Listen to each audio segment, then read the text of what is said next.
ఉన్నతమైన శ్రేష్టమైన దేవుని మందిరముగా మలచబడాలనే దేవుని యొక్క సంకల్పం మన మీద ఉంది. అందుకనే మరి ఈ దినం మనం ఉన్నాం. అందుకే మన దేహాన్ని దేవునికి దాన్ని అప్పగించాలి, లేకపోతే అది ఏమైపోతుందట, పాడైపోతుంది. అందుకే జాగ్రత్తగా మన దేహంలో ఉన్న అవయవాలని కాపాడుకోవాలి. సామెతల గ్రంథం చూడండి, సామెతల గ్రంథం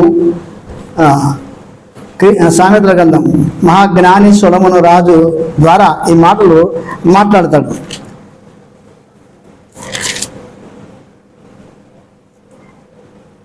నాలుగవ అధ్యాయము సామెతల గ్రంథము 24-25 చదవండి.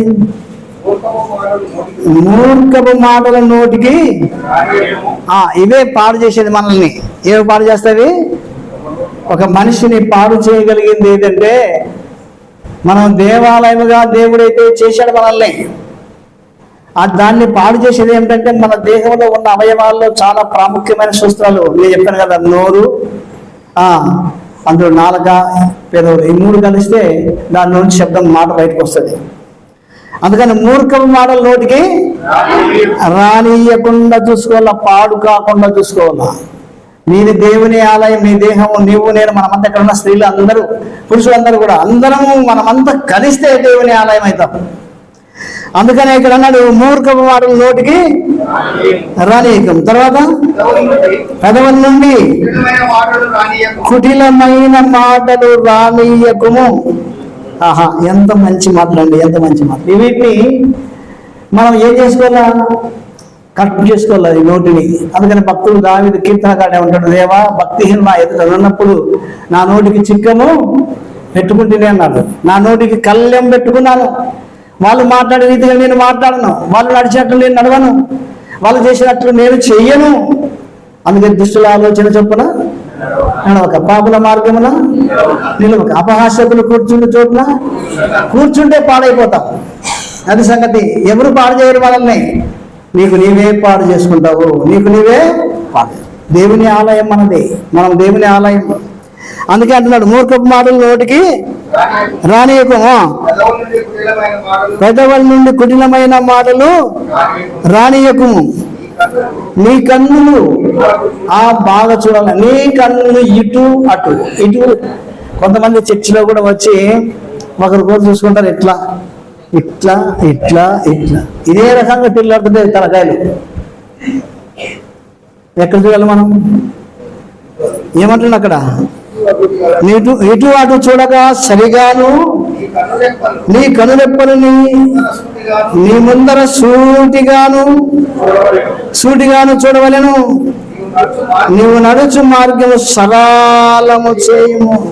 జాగ్రత్త జాగ్రత్త. ఇక్కడ మందిరంలో ఉన్నాం కదా, ఇక్కడ అక్కడ చూడకూడదు. దేవుని ఆలయాన్ని పాడు చేసేది ఏది అంటే ఇవే. ఎవడైనను దేవుని ఆలయమును పాడు చేసిన ఎడల దేవుడు వానిని పాడు చేయడు. నేను అంటున్నానా, దేవుడు అంటున్నాడా? నేనంటే మీరేమంటారు? ఏం మాట్లాడి నీ నోటికి అవి రావచ్చా అని మీరు అంటారు. ఇప్పుడు దేవుడు ఈ మాటలు అంటున్నాడు అంటే దేవుడు అనేది ఇప్పుడు కాదు, నీవే దేవునికి నీవు ఆలయమై ఉన్నావు కదా. దీన్ని నువ్వు ఇలాంటి వాటికి అప్పగించుకుంటే ఏమైపోతావంట, నీ నోటి ద్వారా నువ్వు మాట్లాడే మాటల ద్వారా నీ దేహము పాడైపోతుంది. తర్వాత ఏమన్నాడు పైన 25లో, నీ కన్నులు ఇటు అటు చూడకుండా సరిగాను నీ కన్నులప్పుడు నీ ముందర సూటిగాను. మత్తయి సువార్తలో ఒక మాట రాయబడింది, ఆ మాట చూడండి. మత్తయి సువార్త ఎన్నోసార్లు విన్నాం మనం ఈ మాటలు.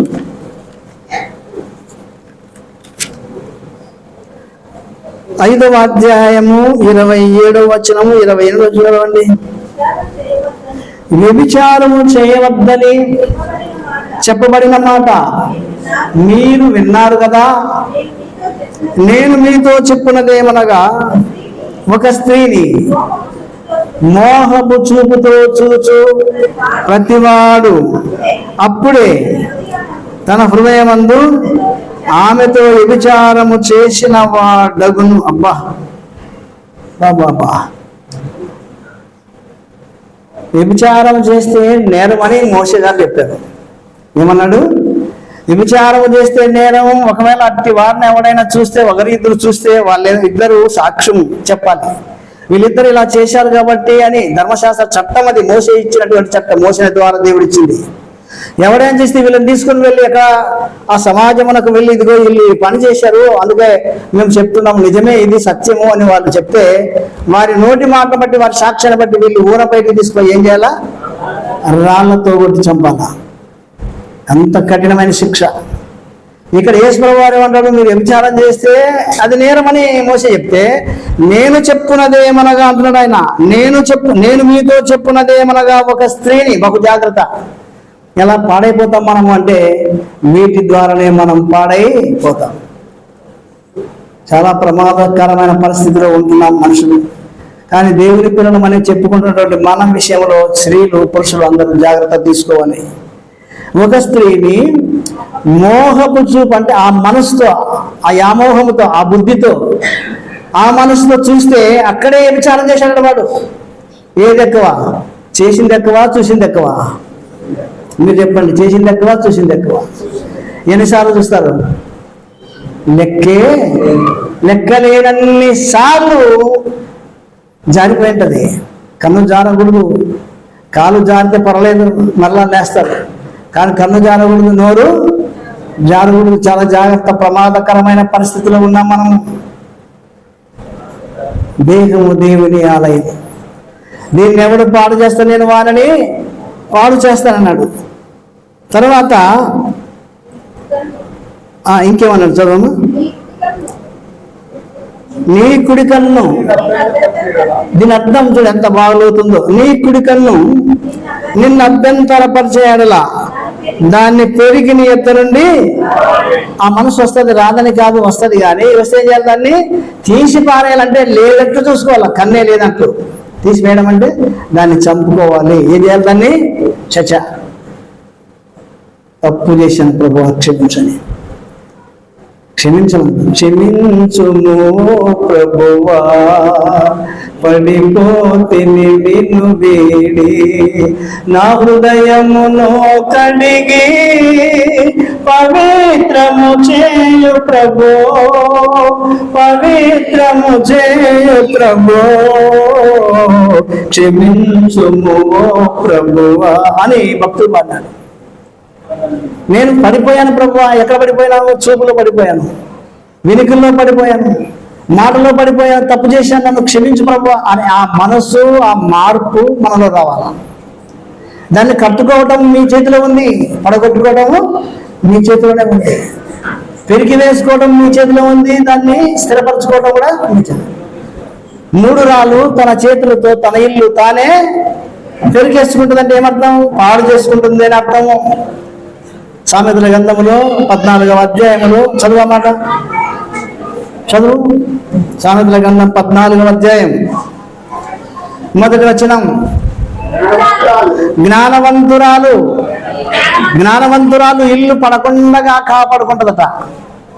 ఇంతకు ఇంట్లో మనుషులుంటే ఇల్లు బాగుంటది, కానీ ఇంట్లో మనుషులు లేకపోతే ఏమైపోతుంది?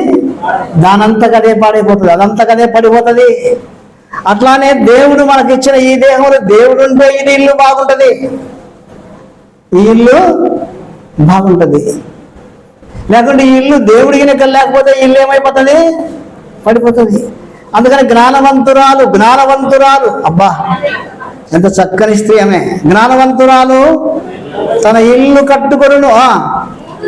3 రాళ్ళు తన చేతులతో. కదా, దేవుడేమి మనకి పాడు చేయాలనే ఉద్దేశం ఆయనకు కానే కాదు. ఎవడు చేసిన పాపం వారిని పట్టుకుంటుంది, ఆ పాపం వారిని పడగొడుతుంది. అందుకే 3 రాళ్ళు తన చేతులారా తానే తన ఇల్లు కూడా పెరిగేస్తుంటుందంట. కాపురాన్ని చెడగొట్టుకుంటుంది, కాపురాన్ని చెడగొట్టుకుంటుంది. దాని తర్వాత ఏం పేరు వస్తుంది మనకి? ఏమంటారు? కాపురం చెడగొట్టుకున్నామని ఏమంటారు? మొగుడిలిసింది అంటారు. ఏమంటారు? మొగుడిలిసింది, దిక్కుమాలింది, బుద్ధి లేనిది, 3 రాళ్ళు, మూర్ఖురాలు, తెలివి లేనిది, ఇంకెన్నో మాటలు వస్తాయి. అలాగే జాగ్రత్తగా నీ కన్నులు నీ ముందర సూటిగా చూడాలి. నీ నోరు జాగ్రత్తగా మంచి మాటలే పలకాలి. పవిత్రమైన పలుకులే, బూతు మాటలు, సరస్వతులు, వాటిని ఏమంటారు కొంతమంది, ఊక హర్షం తప్పుందే, చాలా తప్పుంది, ప్రమాదం, జాగ్రత్త సుమా. అందుకే యేసుప్రభువు వారి మాట అన్నాడు, ఒక స్త్రీని మోహపు చూపు చూచు ప్రతివాడు అప్పుడే ఆమె యందు వ్యభిచారిగా చేయబడతాడు. అందుకు నీ దేహాన్ని కట్టుకోవాలా. అందుకే దేవుడు మనల్ని ఇంతగా ప్రేమిస్తున్నాడు. చూడండి, మరి ముందుకెళ్దామండి. ఎఫెసీయులకు రాసిన పత్రిక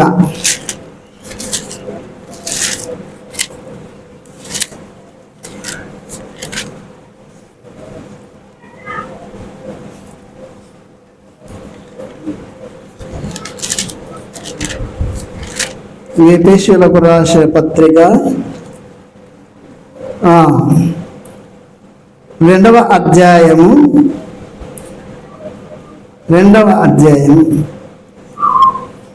వచనం 19 నుండి చదవండి. మీరిక మీదట పరజనులను పరదేశులనై ఉండక పరిశుద్ధులతో ఏక పట్టణస్థులను దేవుని ఇంటి వారనై ఉన్నారు. క్రీస్తుయేసే ముఖ్యమైన మూలరాయి ఉండగా అపొస్తలులను ప్రవక్తలను వేసిన పునాది మీద మీరు కట్టబడుచున్నారు. ఇక్కడ మందిరాన్ని గురించి మాట్లాడుతున్నాడు ప్రియులారా. మనం ఒకప్పుడు ఎట్లుంటామంటే, మీరు ఇక మీదట పరజనులు పరదేశులై ఉండక, ఇంతకుముందు మీరు పరదేశులు పరజనులు పరదేశులు అంటే దేవునికి దూరస్తులు, దేవుడు లేనివారు, ఎటు పడితే అటు తిరిగిన వారు, మీ కాళ్ళకు అర్థమైనట్టు బ్రతికిన వారు. అలాంటి మిమ్మల్ని పరజనులు కాకుండా పరదేశులు కాకుండా ఏం చేశారంట?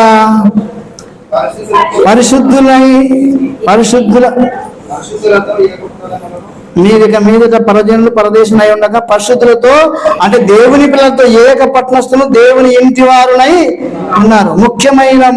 ముఖ్యమైన ఆ క్రీస్తుయేసే ముఖ్యమైన మూలరాయి ఉండగా అపొస్తలులను ప్రవక్తలను వేసిన పునాది మీద మీరు కట్టబడి ఉన్నారు.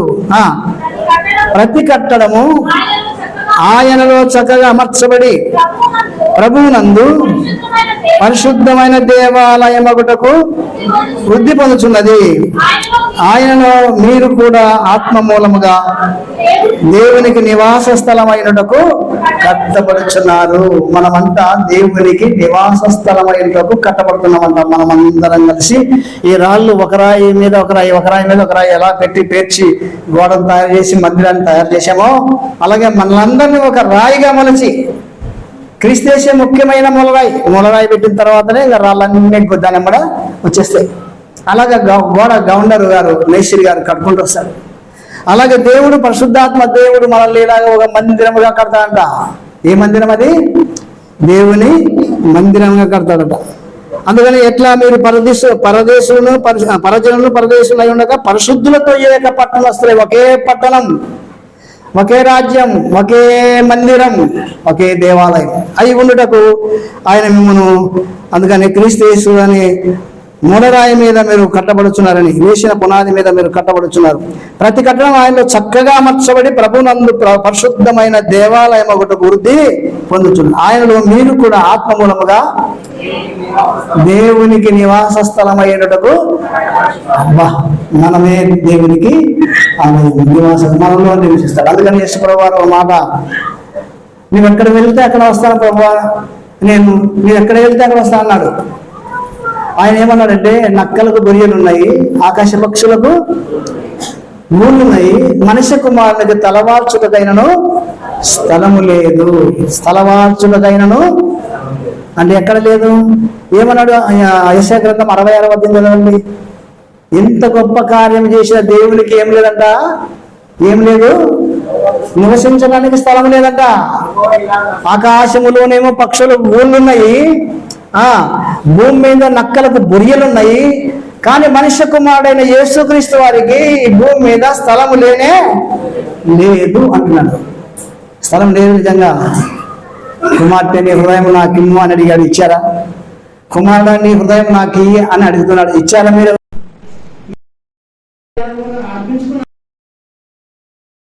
అలాంటప్పుడు మనం దేవాలయం ఎలాగవుతాం?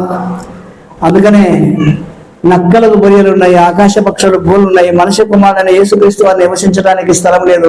యెషయా గ్రంథం 66వ అధ్యాయం మొదటి చదవండి. యెహోవా ఇలాగ ఆజ్ఞాపించుచున్నాడు, యెహోవా అనగా దేవుడు ఇలాగ ఆజ్ఞాపించుచున్నాడు, ఆకాశము నా సింహాసనము, ఆకాశము పైన మీద కనిపించేది ఆ మహా ఆకాశం, ఆకాశము నా సింహాసనము, భూమి నా పాదపీఠము, మీరు నా నిమిత్తం కట్టనుద్దేశించు ఇల్లు, నా నిమిత్తం కట్టనుద్దేశించు ఇల్లు ఏ పాటిది?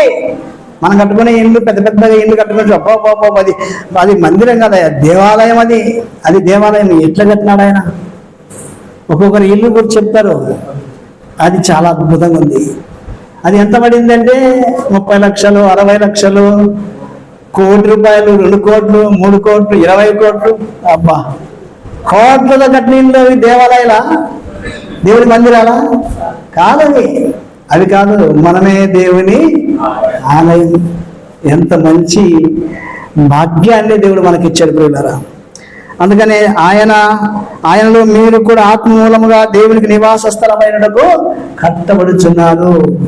మందిరం ఇప్పుడు మనమా? ఈ గోడలతో కట్టిన 4 గోడలతో కట్టినటువంటి ఇదేనా దేవుని మందిరం? దీన్ని ఏమంటాం మనము? చాలా మంది ఏమంటారు దీన్ని చూడగానే? ఏమంటారు? అది చర్చి అంటారు. ఏమంటారు? చర్చి అంటే మనమంతా కూడి ప్రార్థన చేసే మందిరము చర్చి. ఇది మనం కూడుకోవడానికి మందిరం తప్ప ఇది ప్రార్థన మందిరం లేక సమాజ మందిరం, సమాజం కూడుకునేది. ఇది కాదు దేవాలయం. ఇక్కడ దేవుడు లేడు. ఎక్కడుంటాడు? నీలోను మనలోనే ఉంటాడు. నాలోని ఆశా జ్యోతి నీవే నా ప్రభువా, నీ ధరికి నడిపించున్నావా నా జీవనా. నేను ఈ జగాన కొనియాడగా అనువైన పాట పాడి వినిపించగా, జీవనదామా పవన నామ నా ఆత్మదీపమును వెలిగించుమయ్యా, వెలిగించుమయ్యా. నాలోని ఆశా జ్యోతి నీవే నా ప్రభువా, నీ నరికి నడిపించునావా నా జీవనా అని భక్తులు ఎంత చక్కగా పాడుతున్నారు. నాలోని ఆశ, నా ఆశంతా నీవే. నా దేవా, నువ్వు నాలో నివసించాలి. నీ ఆత్మ నాలో ఉంటేనే నేను జీవిస్తాను. నీ ఆత్మ నాలో లేకుంటే నేను పడిపోతాను. నీ ఆత్మ నాలో ఉండాలి ప్రభువా. నువ్వు నా దేహంలో ఉండాలి, నువ్వు నాలో ఉండాలి. నేను నాలో ఉంటే నేను వెలిగించబడతాను. అందుకనే దీపం, మన మరణి ఆత్మ దేవుడు పెట్టిన ఈ దీపము ఆరిపోకముందే దేవునికి ఆలయంగా మనం తయారు చేయాలి. ఇంకో మాట చదువుకొని ముగించుకుందాం. పేతురు పత్రిక 1 పేతురు 2వ అధ్యాయము వచనం 1 నుండి 2 వచనాలు చదవండి. మొదట, ప్రభువు దయాళుడని మీరు రుచి చూచి ఉన్న ఎడల సమస్త మనల్ని పాడు చేసేటువంటి ఈ చెడ్డ కార్యాలు ఇక్కడ రాయబడ్డాయి. ప్రభువు దయాళుడు అంటే దేవుడు దయాళుడని మీరు రుచి చూచి ఉన్న ఎడల సమస్తమైన దుష్టత్వమును, సమస్తమైన కపటమును, వేషధారణ వద్దు. పైకి మాత్రం భక్తిగా కనిపిస్తాం, లోపలంతా చూసేదానికేమో గొర్రె వేషం వేసుకున్నాం, లోపల తోడేలి స్వభావం ఉంది అంటున్నాడు. వేషధారణ, సమస్తమైన దుష్టత్వము, సమస్తమైన కపటమును, సమస్తమైన వేషధారణను, అసూయను, సమస్తమైన దూషణ మాటలు మాని క్రొత్తగా జన్మించిన శిశువులను కోరిన వారై నిర్మలమైన వాక్యమును పాలవలన రక్షణ విషయములో ఎదుగు నిమిత్తము ఆ పాలను ఆపేక్షించుడి. రక్షణ విషయములో ఎదుగు నిమిత్తం మనం నిన్ననే విన్నాం. రక్షణ ప్రతివాడు భయముతోను వణుకుతోను సొంత రక్షణను కొనసాగించు. దాన్ని కొనసాగించుకోవడానికి ఏం చేయాలంట? ప్రభు దయాళుడని మీరు తెలుసుకున్నారు కాబట్టి సమస్తమైన దుష్టత్వము, చెడ్డ కార్యాలు, తర్వాత సమస్తమైన కపటము, అంటే లోపల ఒకటి బయట ఒకటి, మనుషులకు కీడు చేసేటువంటి కార్యాలు ఇవి. వేషధారణ అంటే వేషం వేసుకొని పైకేమో బాగా భక్తులుగా పరులుగా కనపడటము. మూడవది. నాలుగవది అసూయ. ఐదవది సమస్తమైన దూషణ మాటలు మాని కొత్తగా అప్పుడే పుట్టిన బిడ్డల వలె జన్మించిన శిశువులను కోరిన వారై నిర్మలమైన వాక్యం. నిర్మలమైన వాక్యం అంటే వాక్యము దేవుని మాట. నీ వాక్యమై నన్ను బ్రతికించెను, బాధలలో నెమ్మది నేర్చెను, కృపాశక్తి దయాశక్తి సంపూర్ణుడా వాక్యమై ఉన్న యేసువా. నీ వాక్యమే నిన్ను మనందరిని బ్రతికిస్తుంది. ఈ వాక్యము, ఈ మాటలు విని వీటిని మానుకుంటే మనం ఏమైపోతాము? కింద రాస్తాడు, చదువు. పాలన రక్షణ వెలుగు నిమిత్తం ఆ పాలన ఆపేక్షించుడి. మనుషుల చేత విసర్జింపబడి దేవుని దృష్టికి ఏర్పరచబడినది అమూల్యమును సజీవమునైన రాయి. ఎవరు సజీవమైన రాయి? యేసు ప్రభు వారు సజీవమైన రాయి, జీవాధిపతి. ఆయన జీవాధిపతి, మరణాది మరణింప చేయవాడు, జీవింప చేయవాడు మన దేవుడు. అందుకనే సజీవమైన రాయవు ఆ దేవుని ప్రభువునొద్దకు వచ్చిన వారై యేసుక్రీస్తు ద్వారా, అంటే యేసుక్రీస్తు వారు మనందరి పాపముల కొరకు శిలువలో శ్రమ పొంది తన విలువైన రక్తదారులు శిలువలు చిందించడం ద్వారా మన పాపం విమోచన కలిగింది. ఇప్పుడు ఇక్కడ ఉన్నటువంటి సమస్తమైన దుష్టత్వము, సమస్తమైన కపటమును, సమస్తమైన వేషధారణ, అసూయ, సమస్తమైన దోష మాటలు ఇవన్నిటినీ మానుకున్న వారికి ఆయన ఏం చేస్తాడు? సజీవమైన రాయి అయినటువంటి ఆయన ఎద్దకు వచ్చే అవకాశాన్ని ఇస్తాడు. తన సజీవమైన రాయకు ప్రభువు వద్దకు వచ్చిన వారై యేసుక్రీస్తు ద్వారా దేవునికి అనుకూలములకు ఆత్మ సంబంధమైన బలులు అర్పించుటకు పరిశుద్ధ యాజకులుగా ఉన్నట్లు మీరును సజీవమైన రాళ్ళ వలె నుండి ఆత్మ సంబంధమైన మందిరముగా. ఎంత వర్ణించాలి, చాలా చక్కని మాటలని. మనం దేవుని మందిరం, ఆత్మ సంబంధమైన మందిరముగా కట్టబడుతున్నాం. ఇది ఆత్మ సంబంధ మందిరం కాదు మనం నివసించడానికి. మనమే దేవుని యొక్క ఉచితమైన కృపను బట్టి మనలో ఒక పనికిరాని రాళ్ళ వలె ఉన్నటువంటి మనం జీవము లేని రాళ్ళు. ఒక సందర్భంలో నేను అప్పుడప్పుడు చెప్తున్నాను, మీకు జ్ఞాపకం ఉండొచ్చు. ఒక రాయి దొరికింది. రాయి దొరికితే నిజంగా వజ్రమే అనిపించింది. చూస్తే ఏమనిపించింది? కానీ నేను సహోదరుడు యేసురాజు గారు ఇద్దరం పోయినాం. చాలా దుడ్లు వస్తామని సంబరపడిపోయినాం. అది వజ్రమే అనిపిస్తుంది దాన్ని చూస్తే. అంత బాగుంది, నల్లగా ఉంది, నైస్గా చేతిలో పట్టుకుంటే జారి పడుతుంది. ఇంత బాగుందని పోయి వజ్రాల వ్యాపారి దగ్గర పోయినాం. పోయి దాన్ని చూపిస్తే ఆయన వచ్చినాడు లోపల నుంచి బయటికి. చూసి ఇట్లా పట్టుకున్నాడు, ఇట్లా పట్టుకుని ఇట్లా పారేసినాడు. ఇది రాయి, పనికిరాంది రాయేం రాయే కానీ దీంట్లో జీవము ఏం లేదు. ప్రాణమంతా చచ్చిపోయింది, ఏం లేదు. మా ప్రాణమంతా చచ్చిపోయింది. ఎన్నో డబ్బులు వస్తాయని ఎంత ఆశపడ్డాము. ఏమి ఇట్లాంటి రాళ్ళు ఒక 5 ఎకరాలు ఉంది మాది చేను. ఈ కొండ తిప్ప దగ్గర వెళ్ళిపోండి, ఇట్లాంటి రాళ్ళు దెండి దొరుకుతాయి అని చెప్పినారు. అక్కడ దొరుకుతుంది. మనకి దొరికే అదృష్టం లేదు కదా. పదం పైగా మనసు అంతా చంపుకొని వచ్చినాం.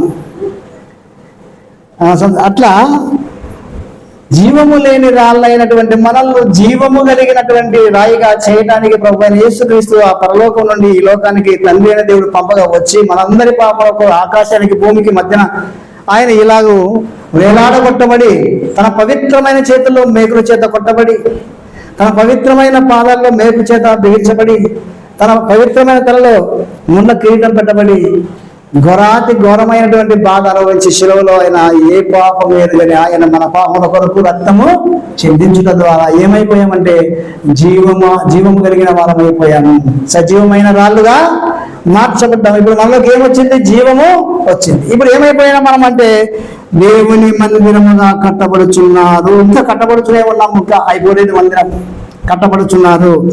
ఇదిగో నేను ముఖ్యమును ఏర్పరచబడింది అమూల్యమునకు మూలరాత్రి శీలంలో స్థాపించి ఉన్నాను, ఆయన యందు విశ్వాసం ఉంచేవాడు ఏమాత్రము సిగ్గుపడునని మాట లేఖనముల యందు రాయబడి ఉన్నది.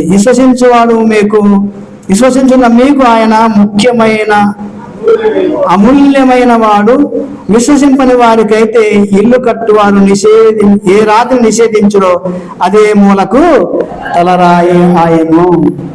వీళ్ళ మనమే దేవుని మందిరంగా కట్టబడాలని ఆయన మన కోసం శిలువలో శ్రమ పొంది తన విలువైన రక్తదారులు కార్చి ఆ రక్తం ఇచ్చి మనల్ని కొన్నాడు. ఆయన ఆ రక్తం ఇచ్చి కొన్నాడు. నీ రక్తమే నన్ను శుద్ధీకరించు, నీ రక్తమే నా బలము, నీ రక్తదారలేలా పాపికి ఆశ్రయమేచును, నీ రక్తదారలేలా పాపికి ఆశ్రయమేచును. పరిశుద్ధతను పాపిని